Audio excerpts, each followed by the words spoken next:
Be honest, baby. It's okay. Because you're gonna feel so much better. You're gonna feel so much better.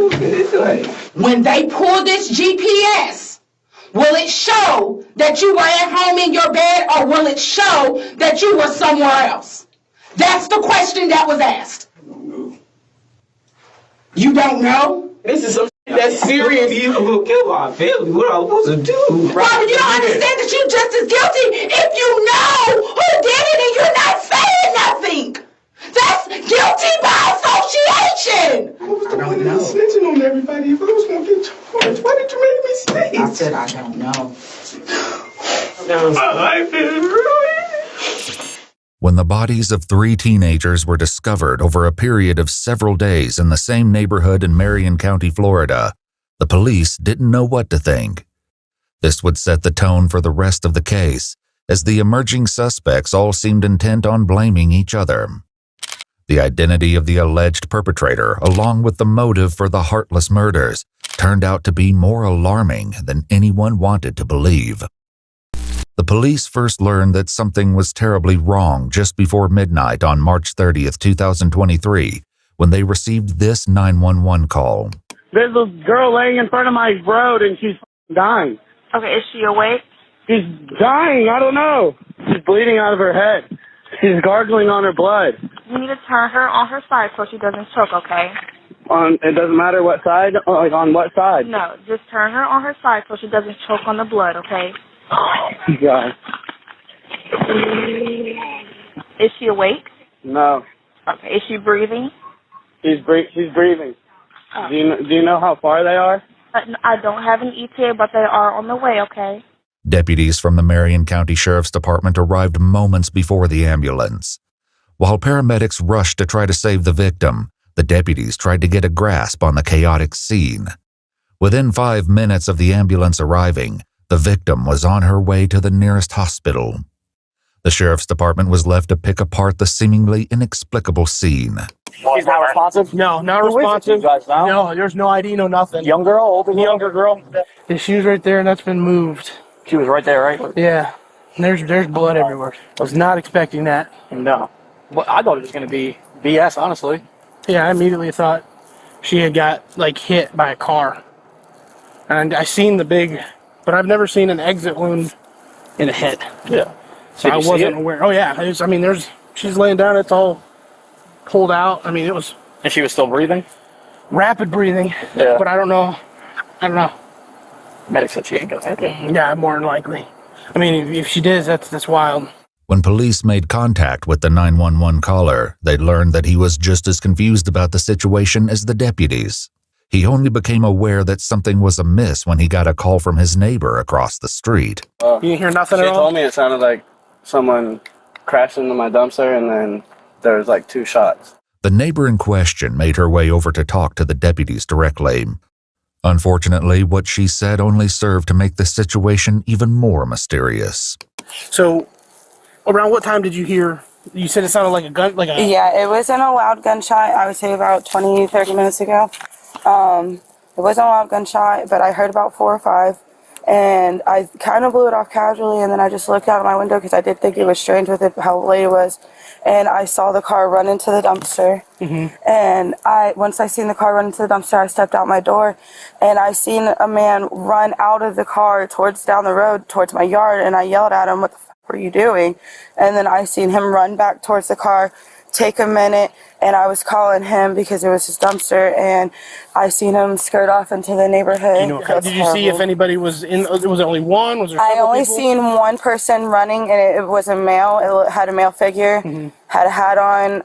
I want to say he was like 5 foot, maybe, but it was only one dude running down the road. This once again tracked with the evidence, as police found several sets of footprints at the scene. Did you hear the crash first, or did you hear what sounded like I heard the gunshots first. Where did you? The deputies closed down the main entrances and exits to the Forest Lakes Park neighborhood, hoping to catch the alleged shooter as he attempted to flee. Unfortunately, the area was heavily wooded, with plenty of places to hide and lots of back roads. This made for a difficult search for police, and an easy getaway for the alleged perpetrator.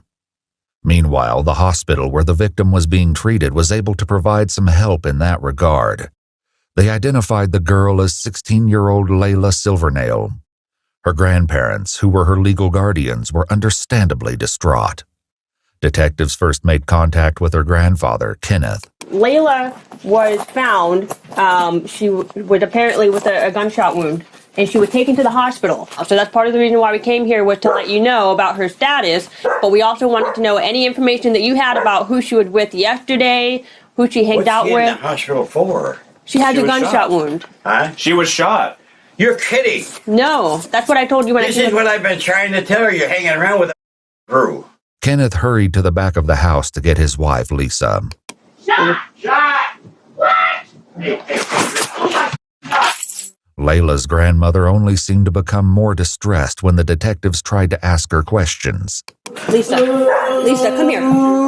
Lisa, have a seat right here. Is my granddaughter okay? Will she be okay? She's going to be at the hospital. I don't know anything. That's why I Lisa, I'm the victim advocate, okay? I'm here for you. Have a seat for us. We need some information so we can find out who did this, okay? I'd like to know too. I will go and I will shoot their asses. No. Lisa, listen. Where was she shot at? Does anybody know anything? She was shot in the head.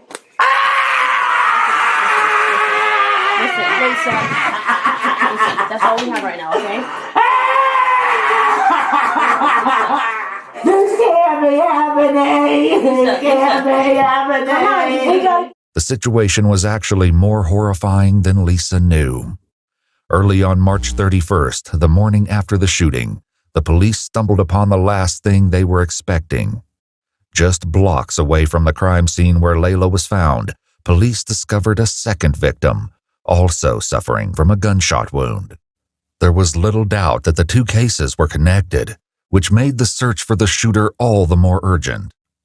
Back with Layla's grandparents, the detectives desperately tried to find out who might have been with Layla that night. Since they'd already found two victims, they had to wonder if more of her friends were hurt, or in danger too. Lisa, look at me. Who was she with yesterday? She came here with, and I'm going to tell you everything, because I don't like the people she hangs around with anyway. Okay, that's what we need. Lisa said Layla was almost always with her boyfriend, 17-year-old Michael Hodo. She also directed the police to Layla's best friend, who might have more information about her activities the day before the shooting. Another name came up too, and it was one police were already familiar with. And then that runaway girl, Camille. Okay. She was with her too yesterday. Camille Quarles, 16, had been reported as a runaway by her aunt and legal guardian several weeks prior. It was an open secret that she'd been staying with Layla at her grandparents' house, but no one had successfully brought her home yet. When police made contact with Camille's aunt, Amy, she was not shy about expressing her frustration with the investigation. I did call it in this morning to ask somebody to go through there, and nobody has called me back. I've called 5 or 6 times a day since she's been gone. Even worse, Amy's son was hearing all kinds of gossip about the case at school. People were saying Camille had also been shot. The names of the victims and the location of the crime was seemingly common knowledge. Disturbingly, police had not yet confirmed if Camille was involved. Also, they'd not yet released the names of the victims or the location, which meant whoever was spreading this information had to be involved. And there was another body discovered this morning in that neighborhood. Okay. I want to know if it's my child. Okay, the second person is not Camille. I can't identify who that person is, but it's not her. The identity of the second victim only made the case more dire, especially in regards to Camille's safety. Frustratingly, the police were still in the dark about most of the lead up to the crime, up until they got in touch with Layla's best friend, Gabby. She was more forthcoming and told the detectives that she'd spent the day with Layla and her boyfriend, Michael Hodo, and several other teens who would soon become an integral part of the case. Was there anybody else in the car other than you, Layla, anytime during the day? Camille was there. This was the second statement placing Camille at the scene of the crime, but disturbingly, there was still no sign of her. Prior to the shooting, Camille's aunt said she'd caught sight of her at the park once or twice, and kept a close eye on her Instagram feed to see what she was up to. Since the night of the 30th, though, It had been radio silence. Back with the detectives, Layla's friend recounted their travels throughout the day and who else was with the group. We went to Rob's. We went to, like, I don't know if it's abandoned. Do you know what a trap house is? Yeah. Okay, so apparently, like, this kid Rob, I don't know him personally, but they do. Okay. They're, like, friends or whatever, and we went over there and we chilled over there. Significantly, Gabby said that Layla had been the one driving all day, but the only sign of her vehicle, a white Chevy Cruze, was a tire track left at the crime scene. The police hoped that finding the vehicle would offer some insight into what happened the night Layla was shot. Do you know his last name or anything else about Rob? No, I don't really know if Rob is, like, his real name or not, because I know some people know him as Reaper, Rob, and stuff like that. So, was anyone else there at the house besides the three of you and Rob? Well, there was this kid 3-5, but I don't know his real name. What's 3-5 look like? I don't know. He's 12. He's a little kid. A 12-year-old? Detectives knew they needed to track down Rob and 3-5. They started with Rob, who they believed to be 17-year-old Robert Robinson, who was already incarcerated at a juvenile detention facility for a different offense. When detectives asked him about 3-5, he directed them to a boy named Christopher Atkins. Shockingly, Gabby was right. He was only 12 years old. Since Chris and Rob were both minors, their mothers were asked to join them at the police station before any conversations took place. Chris's mother, Ashley, was the first to arrive. I don't understand. Where the hell is my son? If he being questioned, why the fuck I'm not in there?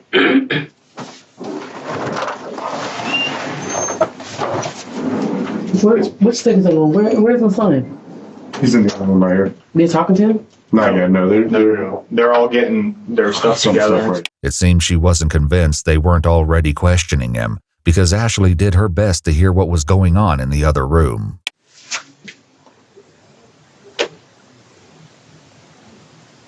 After almost 2 hours of waiting, she was finally escorted to the next room to join Chris, who was visibly trembling. Can I put this right here? Sure. Yes, ma'am. Absolutely. Did you want another jacket? That's okay. Are you sure? You look like you're cold. Let me get you. You say you have 4 siblings? Okay. You guys get along okay in the house? The detectives set about gradually breaking the ice with Chris, all the time appearing hyper-aware that he was only 12 years old. After taking all necessary precautions, like making both Chris and his mother aware of their rights, and establishing on record that Chris knew the difference between right and wrong, they finally got to the issue at hand. So, Chris, what I'd like to start with talking to you about is, and like I said, I just want you to be honest with us. I'd like you to talk to me about last Thursday night. First, we made something to eat. Then we watched TV. And I went to sleep for a little bit. And I heard something outside. I opened the door. There was nothing outside now. I think I went to sleep. So I think what you just told me was what you probably had rehearsed in your mind several times to tell a police officer if you ever had to talk about that Thursday night. Because sitting here and talking to you with your mom here crying and knowing that you have these siblings, you're probably in sort of an embarrassing and shameful position. If you are sorry for what happened, repent for it and start from the very beginning and go to the very end without me having to pull it from you. Because somebody that I have to pull each individual action from, that tells me that they don't really want to say what they did wrong, that they don't feel bad for it. Reaper down there has been super honest. He it took him a minute to get comfortable with me, and he's told me everything down to details that only he would know, and that's involved. That nobody else would know. Some of the details, he points finger at you. 17-year-old Rob, also known by the concerning moniker Reaper, was also being questioned. Just like Chris, Rob and his mom Erica were both advised of their Miranda rights before the interrogation commenced. I'm trying to bring the best way to say this to you guys. We're investigating several different incidents that occurred over the last couple of weeks. Okay. One being a theft of side by side. One being the theft of, a burglary. We're investigating a robbery, and we're investigating a murder. Okay? Murder. Mm-hmm. So, the first ones you named is believable. The last one you named is not. You don't have the heart to keep them. I know that for a fact. Okay. What'd you do on Thursday all day? I mean, I was home all day. Like, I was home all Thursday. Okay. Who were you with? Did anybody come over? Did we hang out with anybody? Did you go anywhere with anybody? I ain't go nowhere. Came over at like 1 o'clock. What'd you guys do then? We just chilling. Literally, like, we were just chilling. Okay. Was anybody with at the time?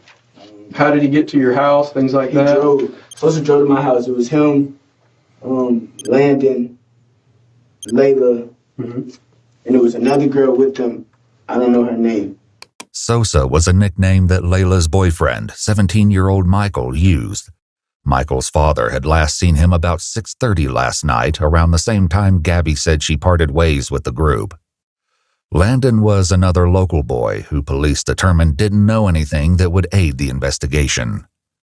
As for the unnamed girl, the police likely wondered if she could be the missing Camille and why she hadn't been seen or heard from since. Did you go anywhere after 6:30, Rob? Oh, why do y'all keep asking that? I just we want keep to asking because we've been working on our investigations for What do several y'all days. think happened, bro? I'm telling you, You understand? in the house You understand that Rob? night. Like, I only seen Sosa one time that day. Rob, we know you were out of the house after 6:30. Okay? We know you were with around 7 o'clock p.m. Thanks to CCTV footage, police believed that Rob, along with others in the friend group, had been involved in the theft of a vehicle and an armed robbery that night. As serious as these crimes were, they paled in comparison to what police believed happened later. Back in the room with Chris, his mother tried to make him understand the severity of the situation. Well, you need to tell. If you ain't... Now's the time. Now's the whole story. You know you left out of the house Thursday when I told you not to. And you finna speak. You gotta talk right now. Reaper's already told us what the plan was that night. So there's, we know what the original plan was. We're asking you now to be honest and to come forth and tell us what happened and why it happened. He knocked on the window. When you say he, I never want to guess. Who's he? Reaper, aka Rob, took a lot of convincing before he opened up. Rob, right now you're protecting KTM and your buddies. You need to think about protecting yourself. The disturbing meaning behind KTM will be revealed in due time. For now, the fact that the police knew about the mysterious phrase was enough to get Rob talking, albeit reluctantly. Was that the else? When you saw, when you were with, who was with y'all? It was me. 3-5.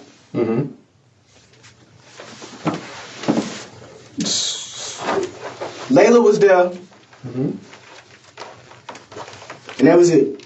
The police knew by now that there were more people at the house than just Chris, Rob, Michael, and Layla. Did you go anywhere with them that night? No, I ain't go nowhere with them. I just told you. I swear to God, was at the house. They said they was finna leave. I went back home. Actually, Mom, I didn't come in until like late. I didn't come in till after 7 anyways. You don't know what time you came home. Now, but they talking about I wasn't at Mulaka at 7:10. What I'm saying is you don't know what time you came home because you defy your curfew so much. You don't know what time you came in. It might have been 8 o'clock. It might have been 7:30. It might have, you know what I'm saying? So you don't know. What I'm saying is if you know something that they're trying to get out of you, I don't give a who your friends are, who you trying to protect. I gotta get to work. And I'm sick of dealing with this jail because you choose to have friends. You need to be honest. Unfortunately for Rob, the police already knew that he was still holding back the dark details of what he got up to that night. What about a cell phone? Do you own that phone? Yeah, I own that phone. So Okay. do you all want permission to check the location? That on would be phone? great, yeah. No. That would What be do you great. mean no? Oh, they might check my phone. They might find They're not something else in looking. there. They're not looking in your phone for anything else. So you're certain that your phone GPS will keep you at your house that night? Are you? Are you? So we gon' no. I can just tell you, I really don't know nothing about no murder. That is the truth. I don't know nothing about no murder, and I was not there with no murder. That's not what they asked, though. That's not what they asked. What they asked was, when they pull this GPS, will it show that you were at home in your bed, or will it show that you were somewhere else? That's the question that was asked. You don't know? I don't know what y'all want me to do. Like, I'm telling you stuff. They want you to telling me I'm lying, and I'm telling them the truth. And you sitting there going with them. Why are you believing them? They are not your son. Stop believing them. Oh, no, I was not there. Like, I didn't say I was not there. I didn't say you were there. Wait, first and foremost. You sitting there just going with everything you're saying. No, first and foremost, you lie so much, I don't know what to believe what comes out your mouth. You done burnt the bridge that's been gone. Let's get that understood. But what I'm saying is, you so quick to want to protect people, and let me finish. Protecting. You so quick to want to protect people, don't want to snitch, want to be cool this and cool that, and not be known as a is in the paperwork and all of this, that you're willing to sit here and go down for murder that I know you didn't do. I know for a fact that you didn't do it. But you're going to be guilty by association because you don't want to tell who the did it. That's the problem. I did not kill nobody. I did not kill nobody. Did somebody you know do it? Like, what the No, I don't know nothing about no murder. I don't know nothing about no murder. And if you lying, you standing on this island by yourself. Because if you got something to tell these people, because they have a way to tell if you're lying. The best way to tell if Rob was lying was Chris, who was still in the room next door. He was sharing a bit more than Rob, and some key differences in their statements stood out already. What do you think he's going to tell us, Robert? He's not going to, with me, I swear to God, he's not going to, I didn't do anything. I promise you I didn't do anything. Who did? I don't understand why you keep lying.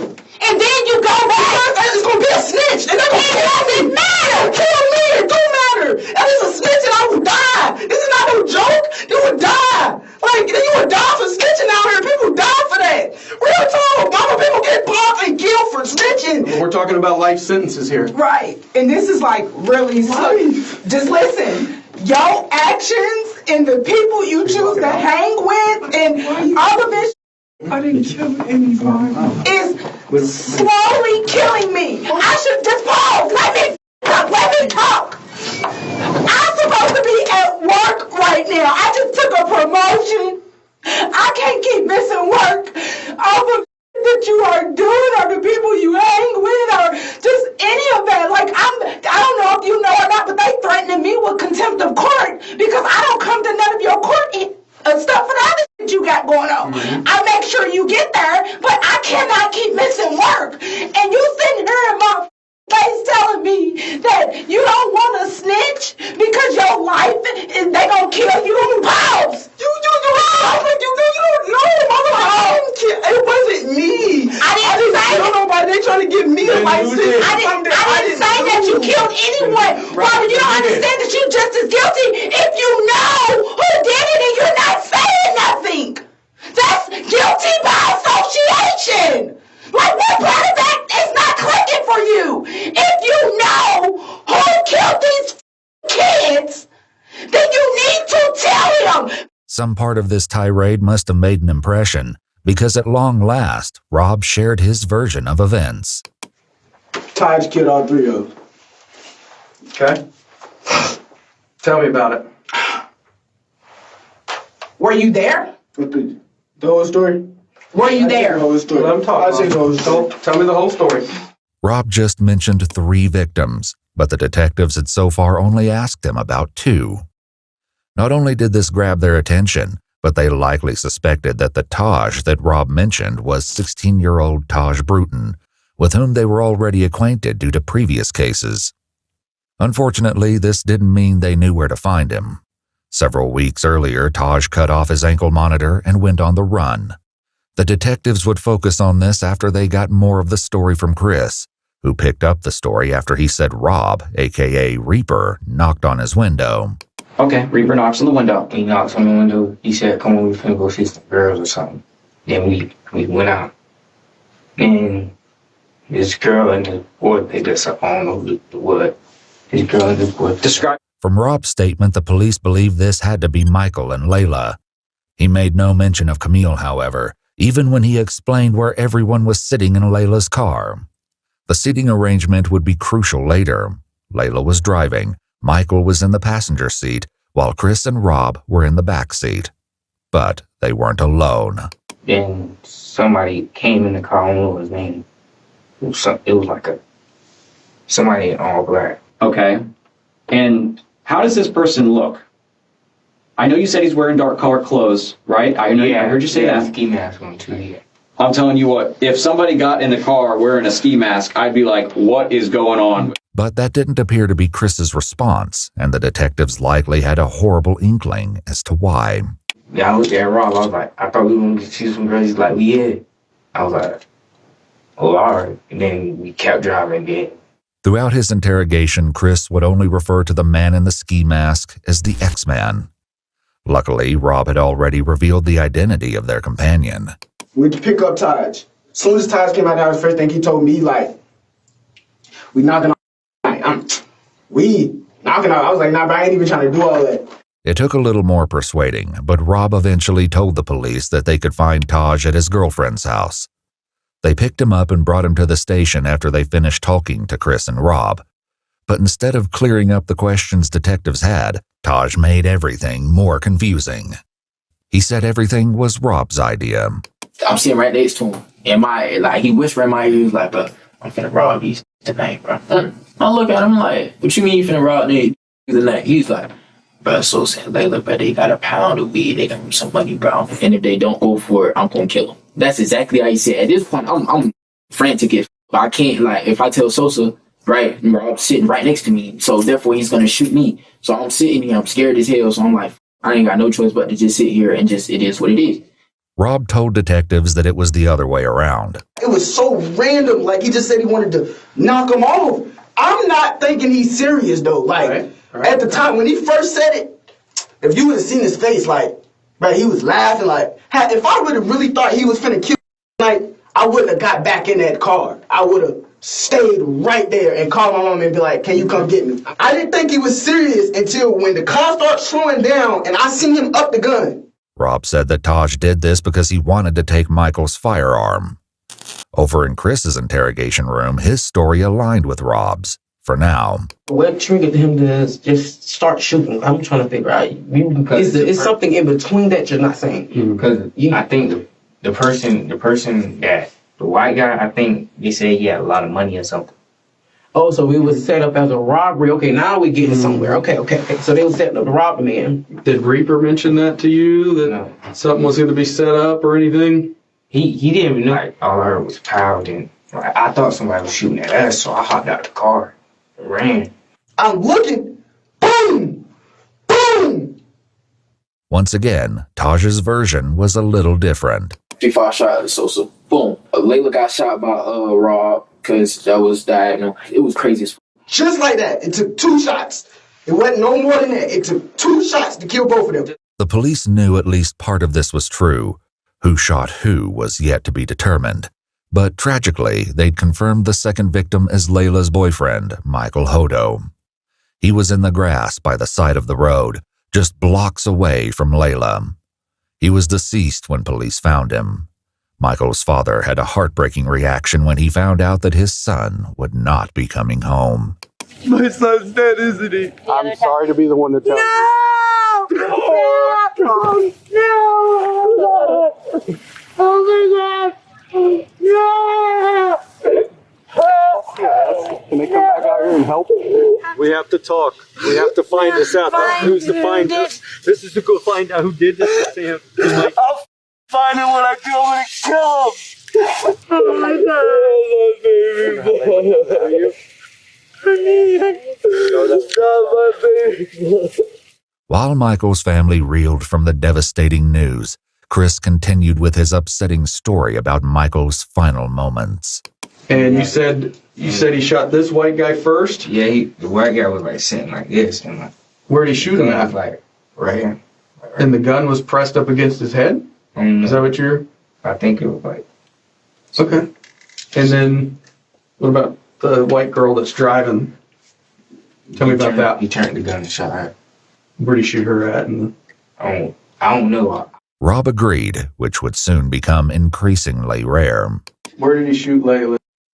No, I think it was headshots. On the other hand, Taj put the blame back on his two companions. I know he shot Sosa in the back of the head. I seen that happen. I seen Rob try to shoot her, right? And when he tried to shoot her, he shot her, and then his gun didn't go off, so he reloaded it again and shot her. All contradictions temporarily aside, Chris added another disturbing detail. Did he see it coming? No, it was like to the back of his head. Okay. Did he have any time to defend himself? No, but Taj just upped it and shot him in the head. At this point, police were still searching Forest Lakes Park for evidence. Now that they knew the shooting had occurred in Layla's car, it was more important than ever to find the vehicle. Most of all, though, they were looking for any sign of Camille. They hoped to find her alive, but the police were likely aware that, like Layla, she could be seriously injured and in need of medical attention. If that was the case, every passing moment decreased her chance of survival. For the time being, though, her family was left in an exhausting state of limbo. The situation was made infinitely worse by rumors that Camille had been caught up in the shooting. Frustratingly, the police still had no concrete answers for her family. They had to hope that Chris, Rob, and Taj would ultimately provide an explanation. They got even closer when Chris continued with more of the story, but once again, the details started to get shaky. Was the car driving whenever they got shot? No, it was just like, it stopped, and then like it kept going, like, and I hopped out the car and kept going with it. Where did the car keep going when it kept going? Like, to a dumpster. Did you get back in the car? Yeah, I got back. I mean, did you want to get back in the car, or did you not? No, you didn't want to. Okay, what made you get back in that car? Explain to me that. Because he had a gun, I thought he was going to get to shoot at me. Because if I was just with him and if I was just with him, he just killed somebody, and he probably would kill me too because he think I was going to sin. On the contrary, Rob said that he was the one who jumped out of the car. When he shot Layla, I got out the car because the blood started dripping. I ain't wanted to get on me. Taj claimed the same thing. I get out of the car, they still shooting because it was like 4 to 6 shots. I don't know exactly how many shots it was, but it was a couple shots, bro. So at this point, we hear this lady. This lady's over there like, I'm running. I'm trying to hide in the forest. I don't know what the fuck I'm finna do. I'm trying to call spring everything. So this lady, hey, what's going on over there? He sees me, or I guess he ran back over there. Rob ran over there, and he was like, hey, this, that, and the third. So I'm like, I'm gonna just do what you tell me to do. I just want to go home. So the only thing that this established was that at least one of the boys had gotten out of the car. But this wasn't news, as the woman who saw the car hit the dumpster also told police that she saw a male figure running around shortly after she heard gunshots and saw the crash. The detectives decided not to challenge the boys on this front for now, and pushed for the truth on more important matters instead. They started with Rob. What happened to Layla? Where did they... I don't know. Taj threw Layla out the car and hopped in the driver's seat and started driving. Rob said Taj repeated the process a short time later. Taj pulled his body out the car, patted him down at the mechanic. He grabbed the mechanic, got back in the driver's seat, and he drove off. Was that next to Layla where she was pulled out? No, it was in a different spot. This made sense to police because the second crime scene, where Michael's body was found, didn't have much blood. There were, however, what appeared to be drag marks leading from the road towards the brush where the body lay. Did you help take... I ain't touch nobody. I ain't touch a body. I ain't touch nothing. I swear to God, I ain't touch nothing. Once they was dead, I said, take me home, man. Take me home. Yet Taj said that wasn't how it happened. Rob drives. He pulled Layla out of the car. That's why she got left by the dumpster. He starts driving. He's driving. We go around the corner. He goes over to the Sosa. Sosa had, I think, in his somewhere on him. So he pulled so side of the car, he just dragged him over in some woods or some shit. And were you driving the car? No, I was not driving the car. Yeah. The detectives asked Chris similar questions. Did you pull her out of the car? What is Rob doing during all this? He was sitting in the back seat. What's he saying? Like, he was like, oh, he was like, go. And what happened next? Yeah. Then he drove all the way out there in Ottawa. And he tried to put a thing in the river, but I think got stuck or something. What thing are you talking about? The car. Okay. Once again, the detectives already had information that would let them know if one of the boys was lying. The search of Forest Lakes Park had finally paid off, leading police to another grisly and tragic discovery.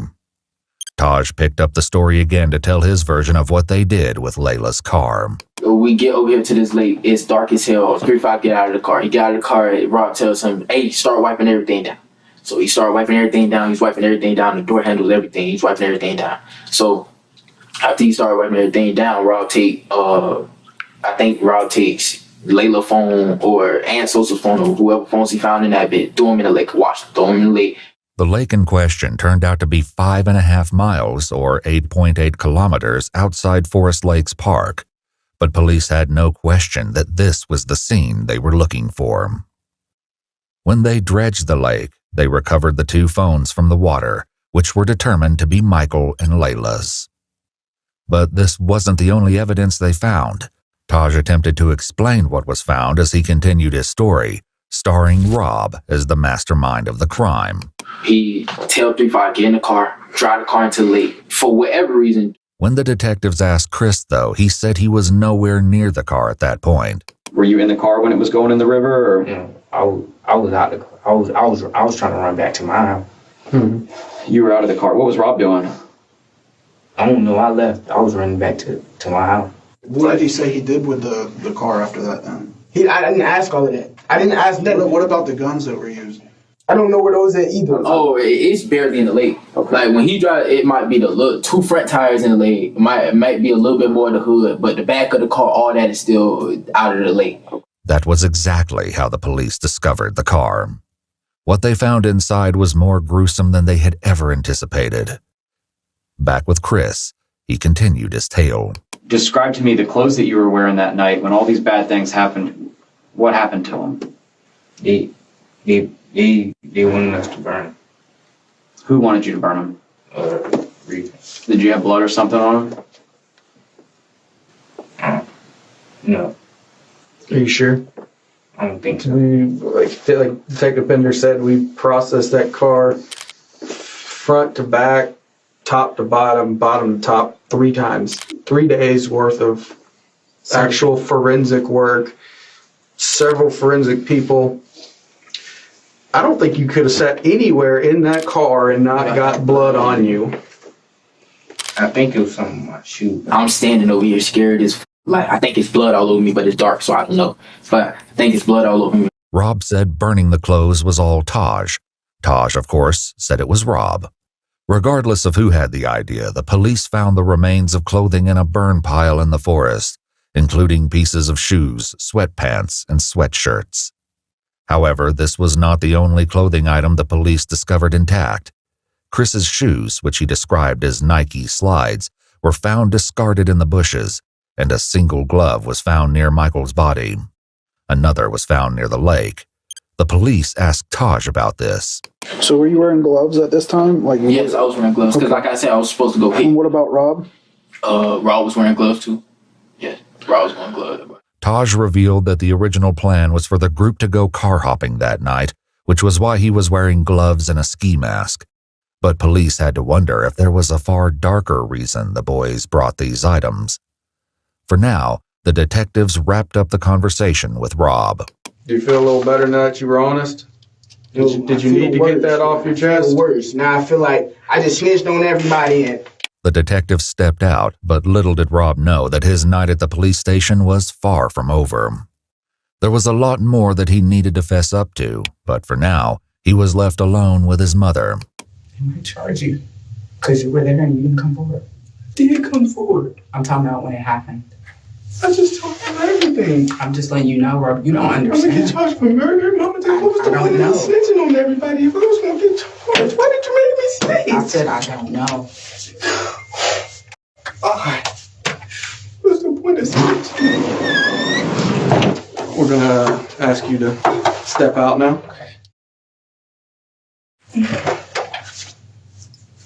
Hey, Mama. Wait, hey, is my mama still here? Yeah, she's still Wait, Mama. Talk to me. Give me. Okay, She's talking with someone. can you see if they do charge me? Can you see if she can give me a lawyer? I didn't kill anybody. Hey, relax. Can you ask her, please? Rob waited, asking the detective stationed at the door several times to bring his mother back, but she had left to go back to work. Before she did, she informed police that she did not want Rob answering any more questions without a lawyer present. Rob was not on board with this plan. Is my mama still out there? Hold on. How can I get charged for murder? Listen. Can you explain it to me? Hold on. We got it. We're taking your DNA, okay? While the police took Rob's DNA, fingerprints, and photos, he continued to ask them how it was possible that he would be charged with murder. Listen, can I tell you the situation, please? I heard it. Listen, let them do their thing. Your mama's not here yet. We can't talk to you. She's close? I don't know how far she got, but she is on her way. Rob's interrogation might have been on pause, but the conversation with Chris remained in full swing. The questions he faced were about to get a whole lot harder. They executed a search warrant on the house, which they did collect some things, and I'd like to talk to you about those things too. Mm-hmm. But because it looked like a surprise on that. Yeah, like what was in my house that got to do with this homicide? And I will, and I'm going to tell you about that because, like I said, I'm not going to leave anything out. It's I can tell you, it's pretty damning. I guess I would use that word. So, are you serious? Do you own any firearms, ma'am? Does anyone in your home own a firearm? Okay, because I'm pretty sure they found one or two firearms in the house. And I'm sure you guys have watched CSI, right? We can take a firearm, we can shoot it. That round that you shoot, we can take, and we can put it into a computer and tell you who got and actually compare it to other fired casings, like the shell from the bullet. How? He told me who the guns from. How would you hold guns from when you know something that dumb just happened? That was stupid. When Reaper gave you these, you think that they're going to be related to this? I think so. Describe to me why you think that. Because he said, put these up, make sure your mama don't find them. Okay. And the gun that you saw X-Man use, was it either one of those two guns? I think it's the black one. Meanwhile, Rob continued to wait. Didn't kill anybody. I don't want to be charged with murder. I do not want to be charged with murder, bro.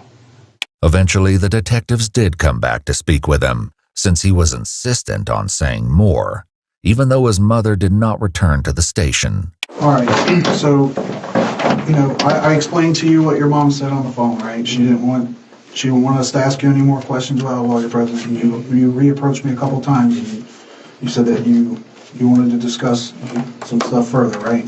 I just want to make sure that we're clear that you don't have to answer a question. You don't have to talk to us at this point. But you've stated to me that it's my case. I want to talk to you. Yes. Because Rob's mom was no longer present, they read him his Miranda rights again. Right off the bat, he admitted to additional involvement. Taj told me to help him pull the body out of the trunk and throw it in the lake. He grabs it. He's trying to pull a leg. And he was like, "Bro, it's heavy. I need help." So I grabbed one leg. I tried to help. I was like, "Bro, it's too heavy. I don't want to do this."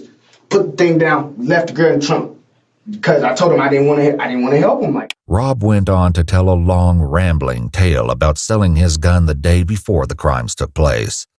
The detectives hear him out before dropping a bombshell. That's an issue because we have that gun now.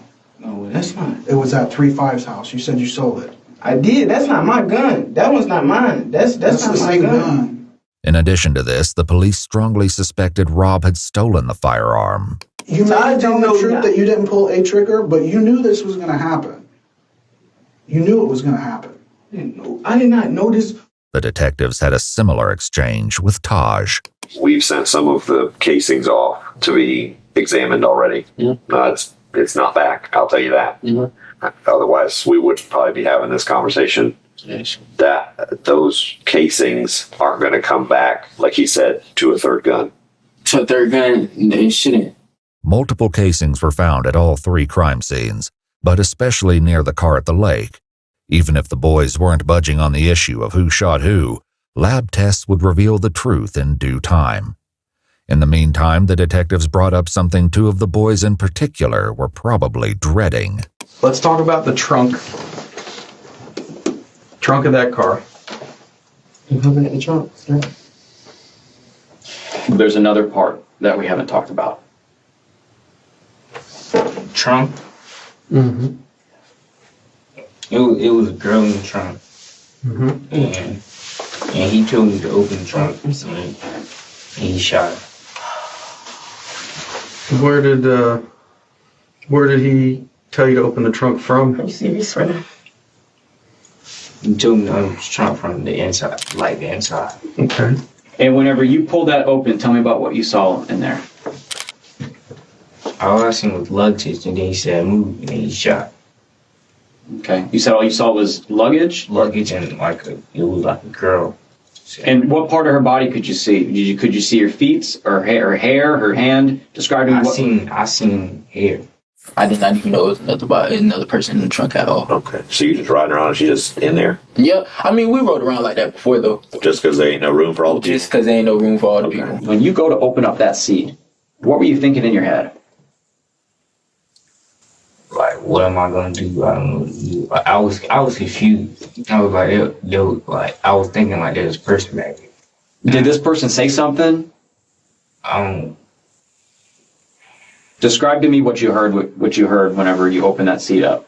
What noises? All I heard was somebody tell me to watch out, and then I heard a gunshot. 2 gunshots. Tragically, the 3rd victim was determined to be none other than Camille. Her body was discovered 2 days after Layla was found on April 1st. Like Chris said, she'd been shot twice.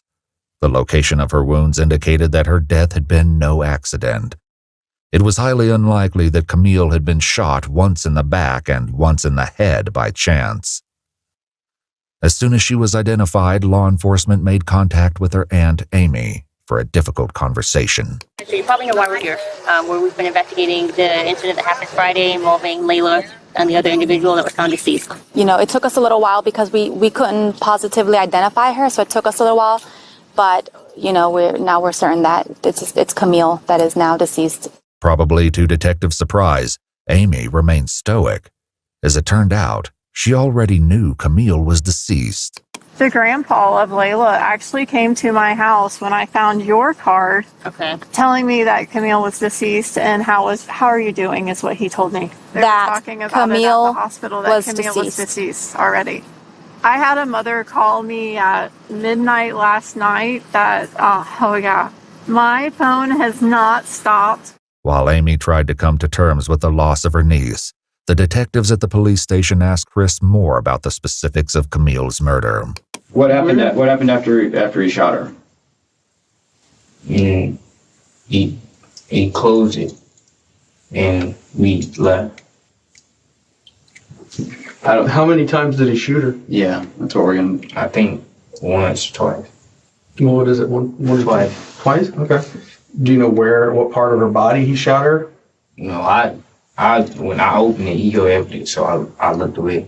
As if this wasn't horrific enough, Taj put forth an even more disturbing version of events. Predictably, he insisted he was not the shooter. The culprit he named was spine-chilling. Who folds the seat down? 3-5, because he was on the side, so he hops out of the car, right? He can get out of the car, flip the seat down, boom, hit her once. So he shot her once. Where did he shoot her? Oh, I don't know. I couldn't see exactly where he shot her at all. And then she's not dead yet, so Rob sees that and he shoots her to make sure she's dead. So Layla got 1 headshot, and then Camille got 2 because she wasn't dead yet. For once, Rob agreed with Taj, at least partially. Before his mom left the police station, he told this to the police. It was 3-5 that did that. 3-5 dropped the seat and shot the girl, and he shot her in the head. And then Taj was like, shoot the bitch in the back, shoot the bitch in the back. 3-5 dropped the back seat and he shot the girl. She was still alive. He's like, finish her, finish her. So he shot it again. 3-5, police knew, was Chris's street name. Still, something wasn't quite right. After getting this far, the police were not willing to accept anything short of the full truth.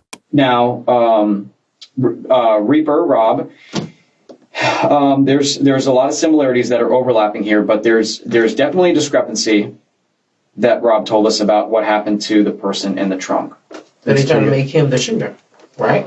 Yeah, that's what y'all leaving out. I mean, be honest. Be honest. We being all being honest here. Just be honest. Is he the shooter? That's what they're saying. That's all you gotta do. That's all you gotta do is just say that. I mean, stop going around it. I can tell you that he is not. You, Chris, are not being blamed for those people in the front seat. In the back seat is what the trunk is the one that we have some issues with the trunk. I'm gonna keep it real about. Tell us. Be honest, baby. It's okay. Because you're gonna feel so much better. You're gonna feel so much better. You're gonna feel so much better once you talk about what he's. Tell me. Say it. Just say it. He said, if I ain't do it, you gonna kill everybody I know. So tell us what you did. He said you gonna kill everybody I know. Yeah. Who made you do it? Who is it? Rob. Rob made you do it? Yeah. He said he gonna kill everybody you know. Well, who is the X-Man? I don't know who that is. Now, did you... Just calm down. Yet again, Rob said something different. Before his mom left the station, he had shared this information. Taj made him kill the person, or he was gonna kill 3-5. Is that what he said? He told He told 3-5, if you don't kill this girl, I'm gonna shoot you in your head. Let's go on here. He said that he would kill everybody you know, and you did fire a gun. Tell me about what you did. I think I shot the girl. I don't know where it was, but and then he came up and shot her too. Okay. Who did? Rob. Okay. So when you shot her, what gun did you use when you shot her? The ex dude gave me the Scott. If Chris used Taj's firearm, that would explain why they only found 2 weapons during the search warrant. This brought up another question, though, which the detectives had addressed with Rob and his mom. So that's my concern here, is that you said that Taj was pretty much orchestrated this and was concerned that 3-5 would snitch on him. So he made him 3-5 do that. But you saying that he was completely fine with you not taking any part of that? Yes, with me, he just told me, if you snitch, I'm gonna kill you. With his mom there, Rob insisted that he was innocent. Now that she was gone, though, the police hoped he might be more forthcoming. I honestly don't think you're a cold-blooded killer. I know Taj, I've dealt with him, and I've dealt with you. And there's a reason I wanted to talk to you. Because I don't think you're that dude. I don't think you're a cold-blooded killer. Taj, I don't know anything about 3-5. I've never met him.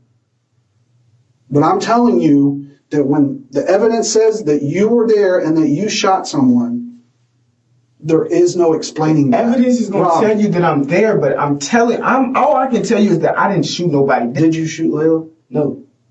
Because I got information that somebody that was in their car had a thing for Layla, and he couldn't do it. So somebody else did it. No. Okay? No, that's not true. Your brother's talking. Okay. Is there any reason why he would be telling people that you shot one of those people if you didn't do it? Police likely used this as a tactic to get Rob to talk and hopefully reveal the truth. Perhaps this was how Amy knew Camille was deceased before the detectives contacted her. In Chris's interrogation room, his mother struggled to come to terms with what he'd done. You shot somebody that's dead, boy. What the this is a homicide. This is 3 people dead. This is some shit that's serious. People who kill my family. What am I supposed to do? That's why I understand. That's what we were trying to tell you from the beginning. Chris, take a deep breath. Just calm take down. a deep breath. Now listen to me. When you say that someone threatens your family and threatens you, I need to put it in the report. Take a deep breath. Please tell me what am I supposed to do? Chris's mom didn't have an answer to that. She asked one of the detectives if she could step out for a moment to compose herself. Oh, he know I live, and he knows my whole family. He was gonna kill my whole family. Are you talking about Reaper, or are you talking about Stavo? Reaper. He was gonna kill my. Let's talk about X-Man real quick. I think you know who X is, and I think you're scared of him. Rightfully so. They both said it was gonna kill my family. Okay. They both said that? Did they ever point a gun at you or anything like that? Yeah. Who pointed a gun at you? The X-Man. He was like, don't tell nobody. Don't tell nobody. I'm gonna kill you down. Kill your mom.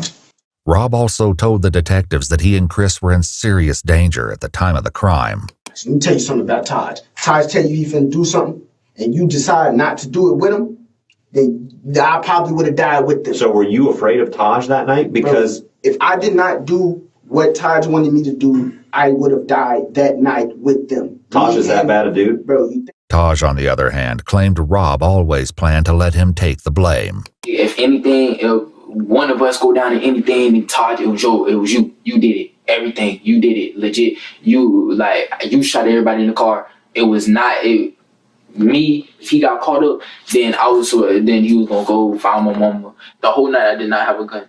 Rob continued with his story, claiming that he only participated out of fear. Did Taj tell you to put the gun to somebody? But Taj told me he told me he gonna kill Sosa. He wanted me to shoot Layla, and then he wanted 3-5 to shoot the girl in the back. I told him I didn't want to do it. Told me if I didn't do it, he was gonna kill me. You hold the gun to Layla's head? Yeah, but I tried to shoot it, but it clicked. I tried to shoot, but it clicked. I didn't have it cocked back. I tried to shoot it, and it clicked twice, so then Stavo just did it himself. That's why. My gun wasn't coming back. Listen. I'm telling y'all the truth, and y'all still think I'm lying. What I'm supposed to do, bro? Okay. So how long before he actually pointed the gun, he told you to shoot Layla? We was already in the car. He put it in his notes, showed me, and then deleted the note. When was that in the night? How early? How much before? No, that was right before it happened. Did you shoot that girl in the trunk? In the trunk? Yeah.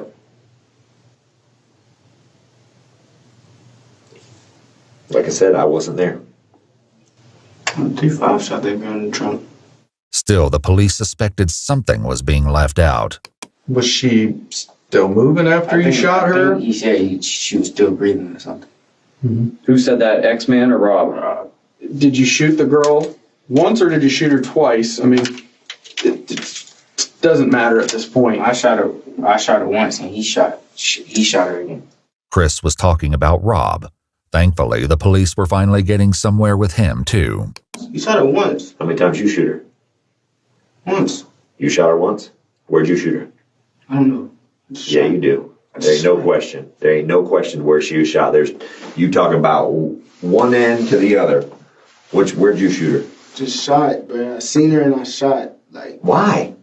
Because she was still alive. She was gonna snitch on us all. We was all gonna go to jail for life. I didn't want to do none of it. If I didn't kill that girl, Stavo was going to kill me. I swear to God.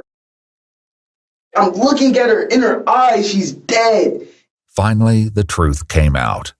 Ballistics reports comparing shell cases found at the scene to the firearms found in Chris's house indicated a match. Whether or not there was a third shooter remained to be seen. Are you sorry for what happened? I am. I did not want it to happen. I never wanted that to happen. I never wanted to kill anybody. I never wanted to shoot anybody. I never want any of that to happen. I just wanted to get a little bit of money.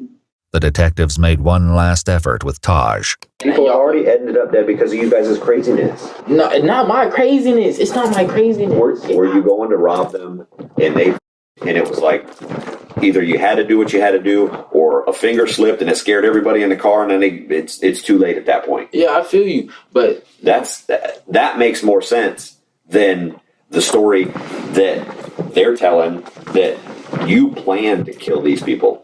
That from the beginning of the night. I didn't shoot no gun. We talked to Rob and we talked to Chris for hours. For whatever reason, one of them was more afraid of bringing you into the middle of this than they were Rob. So for that story that Rob's this guy that's, you know, threatening everybody, or his people threatening people, or your people, I just don't see that. But Taj remained stalwart, insisting that he had never used a firearm that night. The detectives hoped that unpacking one final secret could be the key to determining the truth about his involvement. They turned back to Rob to accomplish this. Like Chris and his mom, Rob was also given a jacket to keep warm in the cold police station. But he used it in a less typical way. Even as he tried to get comfortable in the interrogation room, one of the detectives returned to unpack a final secret to try to pull the case together. The KTM, what exactly, what is it that you guys do? What is it? Like a gang? No. It's the first time we did something for it. So how many people like consider themselves a part of KTM? A few of us, me, Gustavo, 3-5. Rob's list went on, but he only had nicknames for most of the KTM members, not their real names. Notably, Michael, Layla, and Camille were not included. I was the leader of it. Chris was somehow even less willing to give up the details of KTM. What's the deal with the KTM thing? Like KTM. Huh?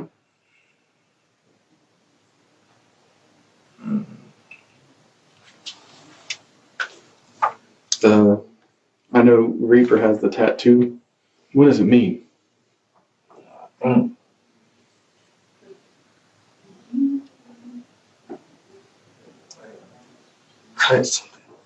Cutthroat? Cutthroat mentality, does it sound right? What exactly is that? Like just a made-up gang name, or? One of Michael's close friends eventually came forward, provided the police would keep his identity anonymous, and confirmed that KTM was indeed a gang. His description of their activities was chilling. Their mentality is a mentality that they will do anything to you and not give a fuck. Just to get the money? Yes, just to get the money. Just to get what they want, basically. With that, the detectives had all the information they needed to move forward with the case. It had taken 8 hours each to get the truth from Rob and Chris. The detectives stepped out, leaving Ashley and Chris alone for a few moments. Listen, baby, listen. It's not over. Yes, it is. It's not over. It's not over. You just better pray and hope that the gun that you shot her with wasn't a murder weapon. Ashley also had some devastating news to deliver that was sure to upset him further. I'm gonna go to jail. So when I leave him on top, that's because I got a warrant. So I'm gonna go. My grandma gonna be trying to figure out something. I'm gonna try to get out of this. When I get out of here, I'm trying to get you home. Ashley had a warrant out for her arrest, and in order to be with her son while he was interrogated, turned herself in to police. She was charged with possession of cocaine and methamphetamine and taken to county jail. Chris, Rob, and Taj were all taken to juvenile detention, and on May 15, 2023, a grand jury indicted all 3 boys. Preparations began to take the case to trial, where they will be tried as adults. Taj and Rob are both facing 3 counts of murder in the first degree because, tragically, Layla did not survive her injuries. She passed away just days after Camille's body was discovered. Taj also has been charged with robbery with a firearm, tampering with evidence, tampering with an electronic monitoring device, carjacking while armed, aggravated assault with a deadly weapon, and grand theft auto. Rob had a similarly long list of charges in addition to 3 counts of murder, including armed burglary, grand theft of a firearm, petty theft, robbery with a firearm, and tampering with evidence. Chris, meanwhile, was only charged with 1 count of murder for Camille, whom he admitted to shooting while she was in the trunk. The other charges against him were dropped, including grand theft of a firearm and burglary. However, he's now facing an additional charge of battery after getting into a fight while incarcerated. Currently, all 3 boys have entered pleas of not guilty, but the trial is ongoing. What the court finds and how justice will be served for Layla, Michael, and Camille remains to be seen.